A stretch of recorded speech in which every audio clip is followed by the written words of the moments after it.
dubbi takka siraan dhagu aanan ummaati yaa kaisaa kutte dhuyitee bashoo dhugeettam yeroo isin dhufte sumaanii muuta. Yaa baleessa kiyyananii waan barchaasittiin kana isinu maaltu aananiin kaayee biraa kute dhuge jettee na gaafannaan barbashoo dhuge jeeni uskii jibaa jetteetuma kabala mallaa keessa na gadhiifte.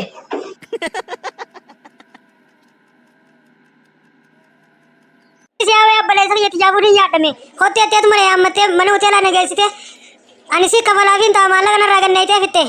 Jiboota yaa abdoo keenya waasitti namne si dhiifteetuma si biraa kutteetuma gandaa kabalaan si angoolaluu baata. Gufteetuma harkaan dhiqadheettee na biraa gabbaate an ol deebitee kafaltiifiin ta'a. Achumaan kuttee daayisiini warri mana hoteelaa na qabataniiti kafalini kafaltaa jaanii zeeroon na hambisanii. Kunis kabalaan kunis diidichaan na angoolalanii lafa na buusanii garaan kun keessifaan fawwayyan nan jiru.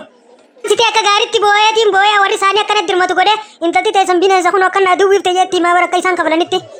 Rasaanii maalitti ni yoo isin dawwaltee akkan jiru na gaafattee waadanii torkiitiin kutaa.